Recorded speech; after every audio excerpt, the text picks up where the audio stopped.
Awesome. All right, I'm Paige. I'm an alcoholic. And yeah, welcome everyone. So where we're diving into right now is exactly, Chloe is on the ball. Somebody took notes. I took notes that she took notes. Page 15, bottom paragraph, we commenced. And so what we're diving into is, and continuing, is Bill Wilson's experience with the 12th step. Now, the 12th step wasn't a thing. It was what would later become the 12th step. Now, the line that we ended on was, it is a design for living, which if you were here last week, you should have a note that's very annoying. That's like, oh man, way of life. I got to keep doing it. Not cool.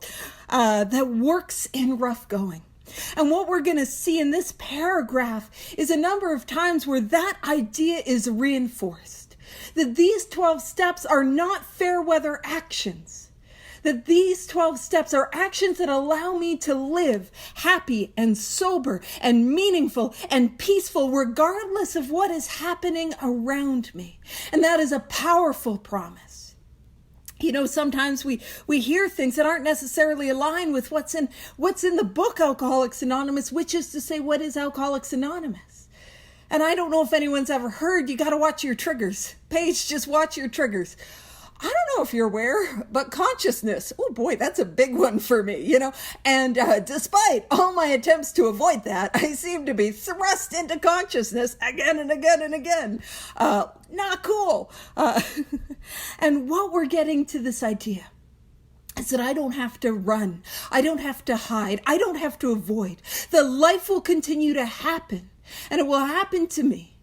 And I get to stay sober through it based on this course of action that we've been talking about, which is the 12 steps that bring about the awakening of the spirit. Now, so it says we commence. The word to commence is to begin. We commence to make many fast friends.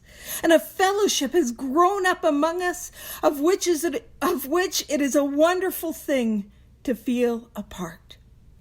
Now, when we talk about that fast friends, you know, you can travel anywhere in the world, or you can hop in on a Zoom meeting from anywhere in the world. Welcome, Adrian. Welcome those that are joining us here for the first time. I'm so glad you're here. And there's a thing that happens when I show up to a meeting. And I'll tell you, my most ignored suggestion for sponsees. Now, you might think it has to do with relationships. Girl, I stopped trying on that one. But my most ignored suggestion for sponsees, it has everything to do with, if you are out of town, go to a meeting. Like if you're traveling, if you're visiting somewhere in the world, go to a meeting. I don't know why people don't take me up on that one. Y'all don't know it. Well, maybe y'all do, but the sponsees of mine that ignore that, they don't know that it is a delightful suggestion. So you show up to a meeting, and if you've done this, man, you know what I'm talking about. You show up to a meeting where you don't know a single other soul, and immediately there's a sense of a connection.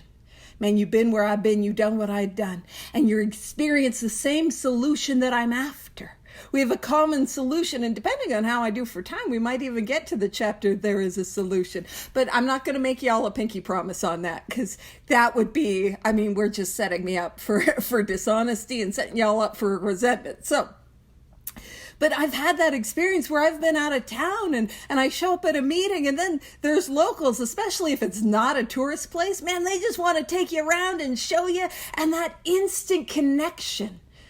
And maybe you guys, I was just visiting family, and that can be tough at times. But you know that idea that like when you're out of town and you go to a meeting and you have the coffee smell and the cigarette smell from going in from outside, and it's like, oh, I'm home. Like that's that fast friendship they're talking about. Now, when it talks about that fellowship has grown up among us, of which it is a wonderful thing to feel a part. Yes, we're talking about that thing where we're part of a home group. We join a meeting. Feel free to join ODAAT. I hear they're looking for service homies. That's the technical term. Don't tell Caroline I called it that, but that's definitely the term. I'm just kidding. Service homies. We can tell I'm losing my words. That's going to bode well for the words of the day if I can't say the ones that are already in my little noodle. But there is something that is wonderful about the fellowship that happens when I show up. And there's a meeting there and there's friends and all of that. But I think what they're really talking about is that fellowship that grows up about us. Now, last week, we on page 14, almost across the page, where Bill Wilson is talking about, man, there are thousands of hopeless alcoholics who might be helped by what helped me. Maybe I could help some of them, and maybe they could help others. And that was Bill Wilson's vision, and we popped over to page 154, I think it was? I don't know. 151, I think. We popped over to the chapter of Vision for You. And that vision that Bill Wilson had is given to us. And the chapter of Vision for You is all about creating that fellowship we crave by carrying this message to other alcoholics and taking them through this course of action. And I think that's more pointed and directed of what Bill is talking about. Not to say, man, I love meetings. I like meetings. Even if it's a Zoom one and they don't have coffee and donuts, you know what I mean? I still love them. I love meetings. I never had a problem making meetings. But I think what Bill's really talking about is that moment we're taking somebody through the steps. And we begin to see that light come on in their eyes. We begin to see who they are change. What I mean by that is everything that is not them fall away and they become who they were truly are and who they were truly meant to be. And the most incredible thing, and this I didn't realize, everything that I was looking for in the bottle, I find when I have a sponsee that starts working with others.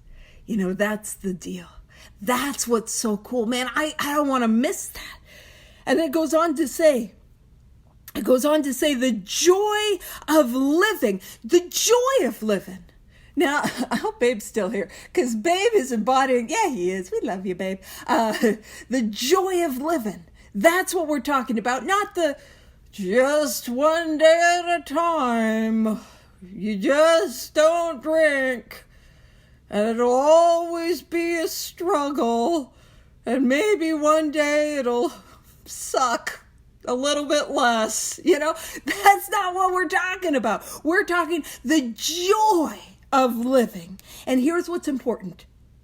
Even under pressure and difficulty.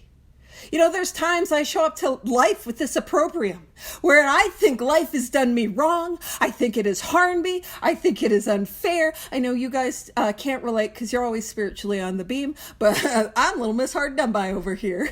You know, like you don't know what I go through, all of that. Like I think I am really hard done by life. And oftentimes what happens is I come to inventory and I see that like, oh, I set that ball in motion, you know. But there are times in life where there is real pressure and real difficulty, where life hits and life is hard. And I always talk about this because I think it's so important. I'm not exempt from life just because I'm an alcoholic.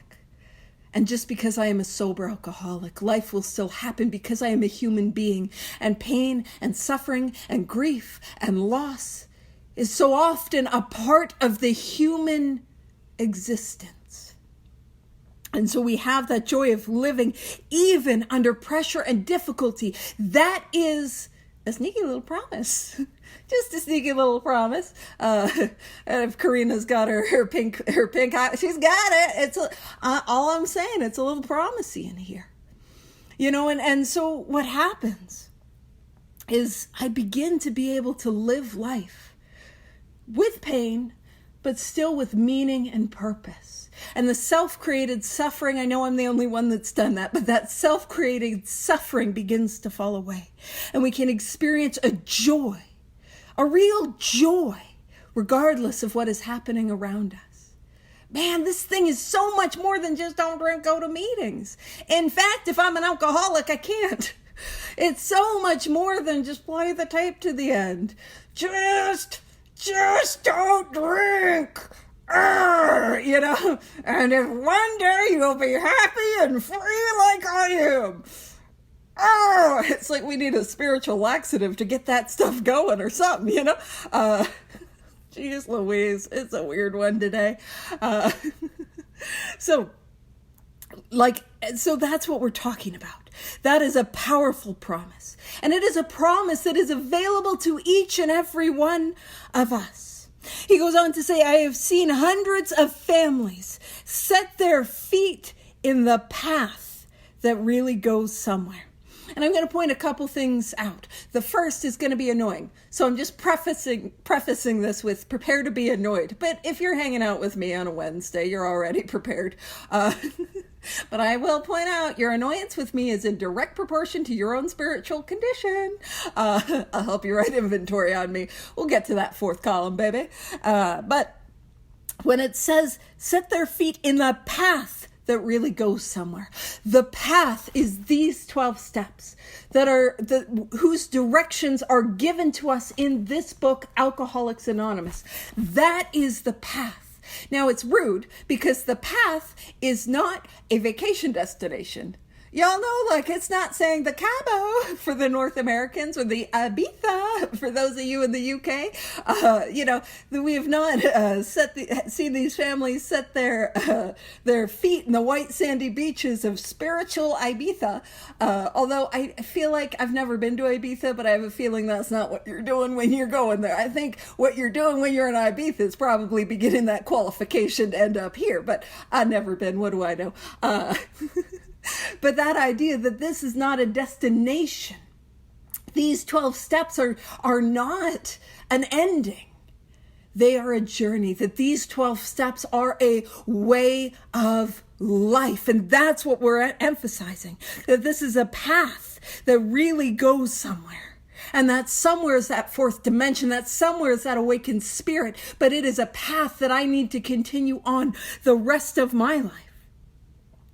But I also want to point out I've seen hundreds of families.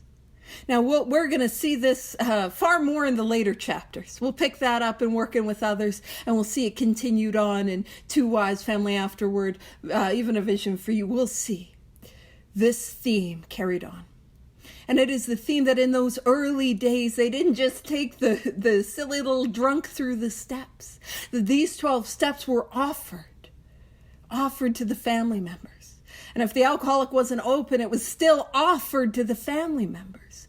Now, that happens obviously less now, because nowadays in 2025, we don't meet typically an alcoholic through their family. We meet them because they come through the doors of Alcoholics Anonymous. And so we typically don't know their family. But the takeaway is that in those early days that we were offering that help to those who needed it. And I remember, this is a tangent on a tangent, y'all. But I remember my ex. And when I say ex, I mean, man, that was a dumpster fire. I was half the dumpster juice on that one, y'all. I'm not throwing him all the way under the bus. But I remember he relapsed, and he had a sponsor at the time. I didn't, because I didn't have a problem. And if he would just get his stuff together, I would not have to drink alcoholically. He's the problem. But I remember I called his sponsor after he was off on a relapse, and it was one of the more profound experiences of my life. Is his sponsor was like, Paige, you're the one that's calling. You're the one that needs help. And it's that's the thing, is like, man, and I've had the privilege of doing helpline work. And because I've had my own firsthand experience in Al-Anon, and y'all know I needed it, but when family members call, because I'll tell you what my experience is on the helpline. Now, this is more predominantly pre-COVID, but it would be people who are like, where's the meeting? And I would tell them. Occasionally, it would be like a drunk that needs help, but more often than not, it was a family member of an alcoholic who was like, what do I do? And I was able to share my experience with that fellowship, and so even if that doesn't relate to you, what we're not going to do is we're going to not be like, hey, family, y'all need to do some steps. That is not, no. We demonstrate by doing our own. But the idea of these 12 steps can help alcoholics and can help family members of alcoholics. then these 12 steps, this course of action and the spiritual awakening which they bring about can work with whatever problem I am facing. And now Rob's going to go look for his fancy thing that he made, which is so cool, where it's all the problems. You know, it references the problems in the book. You don't have to add this one. Yeah. This is a stretch, but I'm doing some spiritual yoga stretching, or maybe that's Pilates. I don't know. But this thing works. I'm not saying that there might not be times where I need outside help, but what I'm saying is there is not a problem that I cannot bring to this course of action, that I cannot bring to this power. There is not a problem that I cannot bring. So it says, I have seen the most impossible domestic situations righted. Now, this is not Bill Wilson talking out of his opinion. This is Bill Wilson based on what he saw in Akron and New York. And if you've been around this thing a while and you've seen people take this course of action, not just sit in the rooms, but do the work and continue this, man, you will see and probably have seen miracles before your very eyes. And that's what we're talking about. Feuds and bitterness of all sorts wiped out. This is telling us, man, it's a little bit more than just don't drink. And again, I'm going to emphasize, I can't. Sobriety is not a solution to my alcoholism, which is rude because that's all I thought I needed to do. But every time I took that first drink, I was sober. So it goes on to say, business and professional men I skipped a bit. I've seen men come out of asylums and resume a vital place in the lives of their families and communities. These were people that were locked away, that weren't just aware of their own hopelessness, that society was like, you are hopeless. Now, we don't have asylums as we did in the 1930s. But can I relate to that person being in and out, in and out, in and out? In and out of treatment, in and out of jail, in and out of AA, in and out of sober living, in and out, in and out, in and out, in and out. And that is a message for hope for anyone who has been in and out and does not know that, man, this thing can't work for me. There's something different about me. This works for the most hopeless among us. It then goes on to say business and professional men have regained their standing. That's not the point, but that will happen. And this is a powerful line. And I believe it is more prophetic now than when it was originally written. And so what I mean by that is, let me read it and explain. There is scarcely any form of trouble and misery which has not been overcome among us. Now, this was written probably 37, maybe 38. When it was written, published, set out to the world in 1939, it was a bunch of 80 middle-aged white dudes, same sort of socioeconomic class. I mean, there was a gal at that time. It would have been the gal Florence Rankin, thank God for her, because otherwise this book would have been called 100 Men. She was a homie. But that idea that there is scarcely any form of trouble and misery which has not been overcome among us. I think Bill meant that in 1939. But that line has become more and more true as time has gone by. There are problems that have been overcome and trouble and misery which has been overcome that Bill probably couldn't even imagine. There is freedom here. There is an answer here. And again, I'm not saying if you need outside help, don't get it. Get that outside help. But there is power here. There is a solution here. But unfortunately, which again is a little rude and uncalled for, I've got to take the action to get the results. I mean, who set that up in motion? Why couldn't I get a little freebie, like a BOGO deal, buy one, get one free, one of those? No, it's like I got to do all the work to get the results. Not cool. All right. So in one Western city, and that Western city was Akron, Ohio. And for those of us who don't live in the United States, you might have a look at Ohio on the map and you're like, but that's on the east side of the country. Yeah, I know. But that's what they were referencing. So in one Western city, that's Akron, Ohio, and its environs, so the neighboring suburbs. Places like Cuyahoga Falls, I've been there. Did I see the falls? No. But I just wanted to mention Cuyahoga Falls, because isn't that a fun word? Could it be the word of the day? Probably not. You'll have to ask Brian. Don't give me Cuyahoga Falls, buddy. It doesn't work. It doesn't work in other parts of the book. Well, no, I'll make it work. Alrighty. So in one western city, Akron, Ohio, and its environs, there are 1,000 of us and our families. So back when this book was published, it was about 80, but then, second edition, that number grew. And again, and their families. So what we're really emphasizing is that this is a way of life that really works.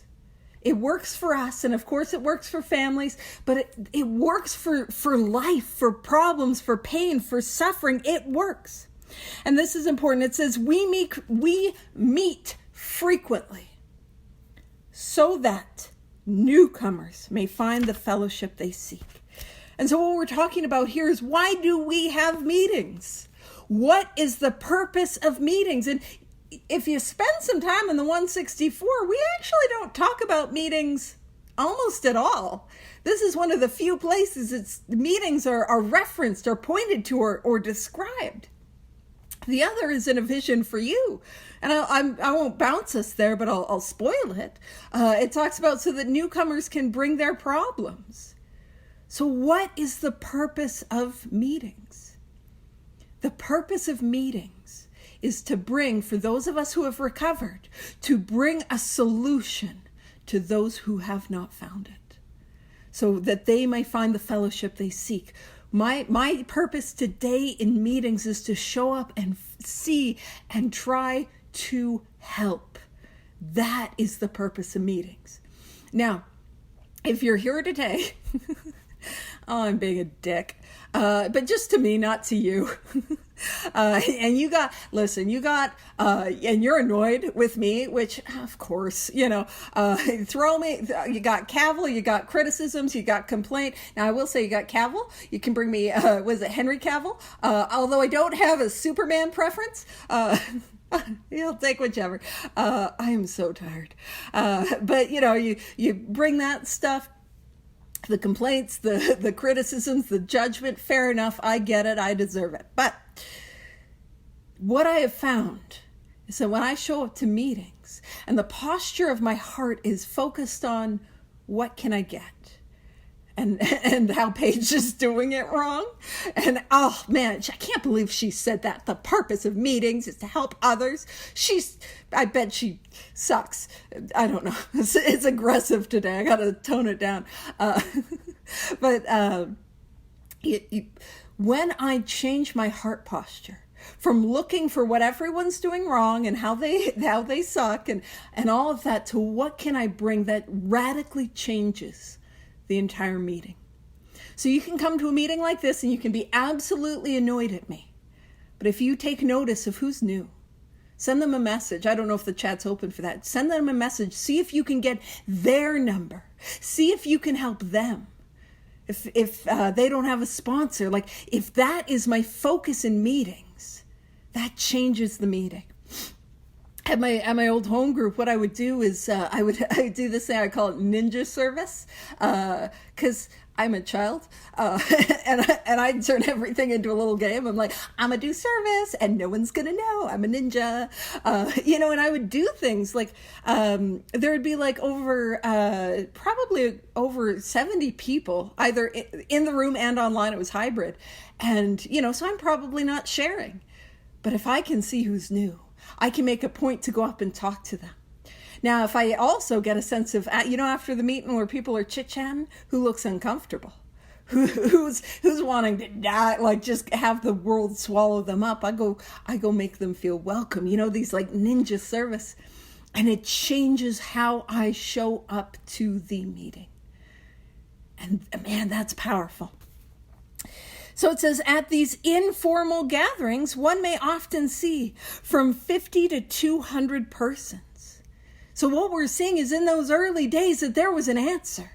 And in those very early days, T. Henry and Clarence Williams, The 676 Palisades Drive, am I right? So their house was packed.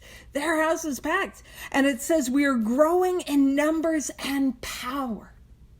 So it's not just people are putting down the drink, but it's people are experiencing sobriety. People are experiencing an answer. People are experiencing a solution. And that experience, that they're working with others, that power that is not me is flowing through me. So it goes on to say, an alcoholic in his cups is an unlovely creature. Now, when we talk about an alcoholic in his cups, what we're referring to is a drinking alcoholic. A drinking alcoholic is often an unlovely creature. And maybe y'all were having your little tea doilies and your coasters, and maybe you guys, when you were drinking, you were working on a Nobel Prize winning project. But I'll tell you what I was doing, pissing my pants behind a dumpster. My pinky was up though, like a lady. I was not a lovely creature. I was hurting people. And again, what is the context of this part of Bill's story? We've spent we're going to spend a half pages on step 12, or what later became the 12th step. This is telling us that working with others is vitally important if I want permanent, contented sobriety. And so what Bill Wilson is doing, he's warning us of the reality of this illness. That we will work with people who are at the moment we're trying to help them, often the worst versions of themselves, because they are so wrapped up in self and pain and hurt and all the things that go along with active alcoholism. Not to say the selfishness and the self-centeredness. You guys don't have that, but I've been known to have it a time or two, especially when I'm in my cups. And let me tell you, it's not like a fancy little whiskey or a sherry glass. It's like a big gulp that I've poured the booze into. Anywho, like a lady, straight from the bottle. Woo! An alcoholic in his cups is an unlovely creature. Our struggles with them are variously strenuous. So honestly, strenuous, that means it's meant to be inconvenient. That means that I'm working hard with someone. It's like I'm meant to be inconvenienced. We're meant to work intensively. It is strenuous. And then it says comic. Because, oh man, I think we all have some stories, those of us who have worked with others, and like some of the things, and some of us remember some of the things we said when we were in early recovery, and then our sponsor reminds us of that, like, oh no, don't tell me I said that when I was new. We got those stories. And tragic. We need to remember that what we're dealing with is the illness of alcoholism. And this is an illness that by its nature is horrific. It is a progressive, incurable, fatal disease. Or illness, I should say. And if you're wondering why I'm correcting myself, the American Medical and the American Psychiatric Association have recognized it as a disease, in large part to the first woman who achieved permanent sobriety in Alcoholics Anonymous. Mighty man, yeah. And all her work that she did to get it recognized. Which absolutely incredible. So it's not incorrect to say it's a disease. But when this book was published, it was referenced as an illness. And what's the difference between an illness and a disease? So a disease is a diagnosis that is given from a medical professional. So a doctor saying you have this. But an illness is the patient's report of their symptoms. And I don't know about you. I had some people telling me I had a problem. Did anyone else have an intervention? I had an intervention. It didn't go well. By the way, I had an intervention. I'm going to put this out there from my rugby club. Now, some of you in the UK realize how astounding that is. At the end of a rugby season, you have a kangaroo court and they give you trophies for stuff. We legitimately had a trophy for somebody that was the biggest sloppy drunk. I didn't win. You know why I didn't win? Because it wasn't funny. It was sad. It was tragic. People were concerned, So it does not matter what people think. What matters is, what do I see about my symptoms? So that's why I use the word illness. And that's the word that's used in the book. But if you use the word disease, please know I'm not correcting you. I'm just making my life harder by watching my language. Because I'm going to not say bad words, mostly. I'm going to toss in some words of the day when I get them. Yeah, I'm just kidding. I'm teasing. And I'm going to say, oh, goodness gracious, I make things difficult. As I'm sure my sponsor has told me many a time already. So this illness is horrific. And it is damaging to the people around us. It goes on to say, one poor chap committed suicide in my home. He could not or would not see our way of life. Now, his name was Bill C. William C. Cousins, if you want to get up in his business. And he was a Canadian. I think he was, Winnipeg or Toronto. You'll put it in, yeah. And that's all, he was a Canadian. And he worked as an attorney. And here's the thing. He lived with Bill Wilson and Lois Wilson for an entire year. He lived in their home for a year. Now, what was happening is Bill was also a gambler. He also struggled with, and so he probably wasn't home too much. He also struggled with his gambling addiction. And what had happened is, while he was living there, William C. Cousins, Billy C., not everyone is your homie, Paige. But he stole from them $700 in that day's money worth of clothes and luggage from Bill and Lois. And they didn't find out about that right away. And then on October 28th, 1936, he committed suicide in their home. And one of the things that I want to point out about this story, and why for me it's so vital that I had to look into that and I had to get more information about that. Not because I have unmedicated ADHD. I mean, that's a big part of it. But the reason it's so interesting that I had to look into that is because that's not the story Bill Wilson told. Bill Wilson made this, what is written in the book, about us and about Bill C. You see, I don't know about what happens to you guys, but when something bad happens to me, who's it about? It's about me. And you need the detail about what I went through. And can you believe it? And how hard that was for me? And what I will say is, Bill Wilson, he's making it about this poor man who was dying so close to the source of the solution. And he's making it about us, to warn us that there might be times that we work with people who do not make it. Because that is the severity of this illness. And actually, I have a sponsee who was at he had a sponsee and he was at his funeral yesterday. Or not yesterday, a couple days ago. That is the severity of this illness. It is fatal. And Bill Wilson's not making it about him. He's making it about us to prepare us for that reality. And again, knowing that that's what we're up against with this thing. Man, I've got to go hard at helping people because their life depends on it. Not that I can fix them, not that I can save them. Believe me, I've tried. That's why the Al-Anon was important. But that there's a window that is open where we can work. Now, I also want to take another part of the lesson of this story. Because oftentimes I want to settle.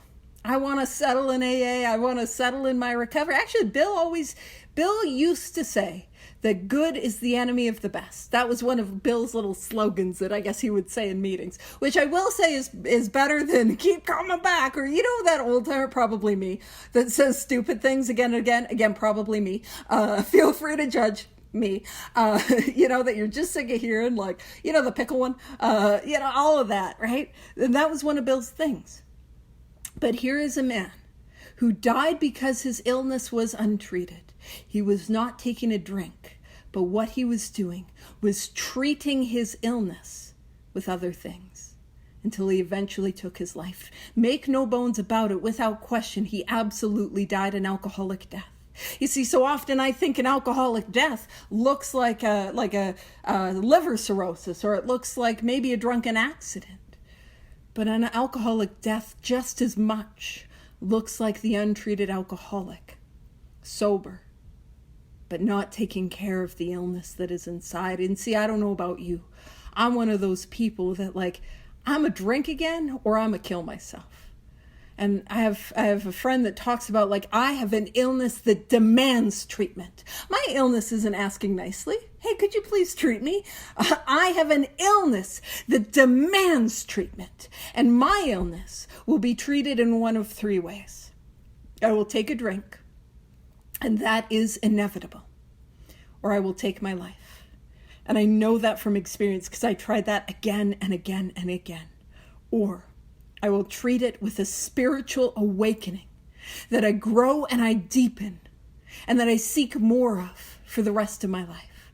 And if I have this illness, those are my options. And so sometimes it can be easy to be complacent and gosh, I tell you, there's been times in my recovery I have been complacent, and these things that don't seem like such a big deal start piling up and piling up and piling up. It's like a little bit of the whack-a-mole. I put down the booze and what comes up is the shopping or the sex or the relationships, and try to knock those down, and some other stuff comes popping up. The gambling, the internet use, the whatever, it pops up. And there are times in my sobriety where I had a high pain tolerance and I could get away with it. But my experience is the longer I've been sober, the less leeway I have, the less of a pain tolerance I have. And you see, all my illness wants is one more drink. And it's going to use whatever it can to get me there. And you see, if I'm acting in ways that I need to keep a secret, if I'm acting in ways that lower my sense of self-worth, I'm going to start building that guilt. I'm going to start building that shame. I'm going to start building that fear. I'm going to start building that resentment. And I'm going to start building a wall between you and me and God. And what happens is that wall gets built. And I am cut off from the power that I need. And I will either take my life or I will drink again. And again, this is why these 12 steps are not a set it and forget it idea. It is not a project that gets done. It is how I live my life, because I will always have things, because I am a human being. I will experience resentment. I will experience fear. I will make mistakes. And the 12 steps do not expect perfection. They meet me in my imperfection. They meet me in my failings, my fallings, my mistakes, my spiritual oopsie doopsies, and meets me there and takes me where I need to go. Nothing less than a spiritual experience, and I will drink again. I do a big book study with my friend Terry, and he's been talking about how complacency is the enemy of those of us who have some sobriety. But then in the book, it tells us that resentment is the number one offender. So how can two things be true? Well, that's how we know this thing is experiential. Because my resentment will build if I'm not continuing this course of action. And if my resentments build, eventually I will drink again. Or if you're like me, I'll off myself because life. And so that's the story of Bill C. That's the story of Bill C.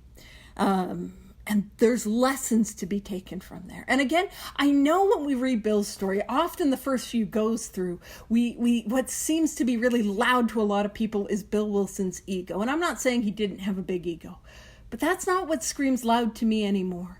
What screams loud to me is that takes some humility to explain that story, how we explain that story. But also, as we went through, we saw a deep insecurity. That's what was going on for Bill. So it says, there is, however, and this is how two things are true, deadly seriousness, deadly earnestness. There is, however, a vast amount of fun about it all. Man, there is fun. There is joy. Truly. And it says, I suppose some would be shocked at our seeming worldliness and levity. I mean, you get Babe and I in the same room. It's like, whoa, we're shocked by that. Now, that levity is the ability to joke, to laugh, to not take ourselves too seriously. Mark Houston, a well-known AA speaker who's since passed away, and he probably got it from somewhere else, but he speaks about wearing the world as a loose garment. You know, when you're wearing the world, I don't know if anyone else has sensory issues. I got some sensory issues. But you know, you show up to the world and you're wearing like a really scratchy, maybe a wool sweater. And that's what I'm showing up to life with spiritually, like a really scratchy wool sweater on a really hot day, and it's a turtleneck and it's touching and everything is too much. We can kind of tell who's got the sensory issues and who doesn't. You know, some of you are like, and some of you are like that. What's the problem, Paige? And the tag, you can feel the tag on the back. Oh, I got some of you with that. I got some, yeah. That's what I show up to life with when I'm wrapped up in the bondage of self. It's a slightly damp wool sweater with a tag on too hot of a day. I'll make an amends for that analogy after, I promise. You can see the flap and I'm like, that's awful. And so instead, what do? We get to experience where we wear the world as a loose garment. You know, that's that levity. That everything's okay. We don't take ourselves so seriously. We're not on edge. We're not living in that place with the wool sweater.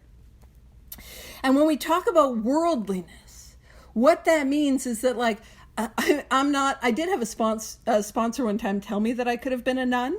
And I'm like, hey, I could create more sex harms. You don't know. And she's like, no, I think you do really well locked in seclusion, being really quiet. And I'm like, I would. That's how I deal with people. That idea that we're not locked up in a monastery, that we're not locked away, that we are a part of the world and that we're active, and maybe not me, but other people are productive in the world and are able to be a part of that. You know, that thing and I will say, you know, when you're like around a bunch of like AA people and non-alcoholic people in the same social setting, and isn't there a thing where we burst into merriment over the like interlock device that some of the people have? You know, we all got our piss our pants stories and ha ha ha. And then, do you know what happens to the non-alcoholics? Aghast. You know, they're like, you did what?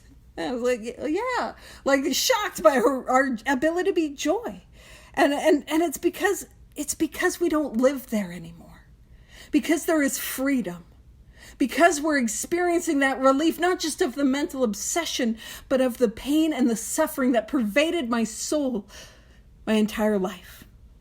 And it says, but just underneath, there is deadly earnestness. So just underneath that joy is earnestness, sincerity, that we're actively doing this thing. Faith has to work 24 hours a day in and through us, or we perish. Faith has to work. Faith is not an idea. And we know that theme of faith without works is dead. We spoke about it last week. So faith, that belief that there is a solution, that has to work, not a stagnant idea, not like, let me conceive of what I need to, believe in. No, the actions, that faith working 24 hours in a day in and through us, or we perish. That's what's asked. 24 hours a day in and through us. I've got to do this thing on a daily basis. And some of you, I'm somebody that I hear something like that, and I'm like, what does that mean? Because I don't know what that means. What does that mean? What does that look like? I need a diagram. Could you put it on a spreadsheet or a chart, maybe a chart, a graph? Could I get a bar graph, pie graph? Graph it. So what does that look like? Faith working 24 hours a day in and through me, or I perish. So what do I've got to do? I spoke about that wall that I have between me and that power. What I've got to do is brick by brick, clear away the wall of guilt and shame and resentment and fear and selfishness and self-centeredness. I clear that away, and that power flows through me. And what I do is I continue to keep that clear on a daily basis. When things pop up, I take that brick away. I take it through inventory. I focus on how I can help others. This is a daily course of action. I don't know what y'all need to do, but what I got to do is I got to pray. I got to meditate. I got to do my evening review. I got to do 10 steps as they pop up on a daily basis. Am I perfect? Obviously not. Obviously not. But I've grown a routine that allows me to live where faith can flow through me. So it says most of us feel that we need, and again, faith, really what it's trying to say is a fancy way of faith without works is dead. Faith, belief, without all 12 steps is a way of life, and I will drink again. That's what it's saying. It's just another way of saying that. So it says most of us feel we need look no further for utopia. Utopia. In the original manuscript, it was talking about heaven. But there were some religious people who said, you can't say heaven is here and now. And so they changed it to not offend or bother anyone. But that utopia is that ideal place. And see, it doesn't matter if you have religious beliefs or not. I'll tell you, I've experienced hell. And where I found hell was in the here and now of the life as I had been living it. But what we can experience is heaven, a utopia, a freedom. And where can I experience it? Here and now. Because it says we have it with us here, right here and now. And where is God, higher power, creator, spirit of the universe, here and now, in this present moment? Of course, we'll see God in the rear view mirror, but I get to access this power now, here and now. It goes on to say, each day my friend Simple Talk, now that's Abby Thatcher, in our kitchen, doesn't matter that it didn't happen in the kitchen, multiplies itself in a widening circle of peace on earth and goodwill to men. Now that line has become a benchmark line. Is my sobriety multiplying? Is my sobriety multiplying? So oftentimes it's like, I'll be like, well, that's it work, or you will hear old timers that you don't want to have a cigarette next to them because we're afraid they're going to go up like kindling because they dry. And it's like, well, that's how I did it. I just didn't drink for 12 years. Okay. Okay. And don't worry, I got an eye on the time. Okay. But here's the thing. Is my sobriety multiplying for me? It's not, of course, it's about, am I staying sober? But for me, it's about, are the people that I'm working with staying sober? And are they helping others? That's the benchmark line for me. And if your answer is like, no, that is okay. This is not about shame or feeling bad. It's like, okay, let's see what we can do to be effective in this. We don't need to shame ourselves. We don't need to feel bad. And what we can look at is that, man, our job, those of us who have recovered, our job is to help you. So you're not alone in this journey. You're not alone in helping others. It goes on to say, Bill W., co-founder of AA, died January 24th, 1971. Over to you, Chloe.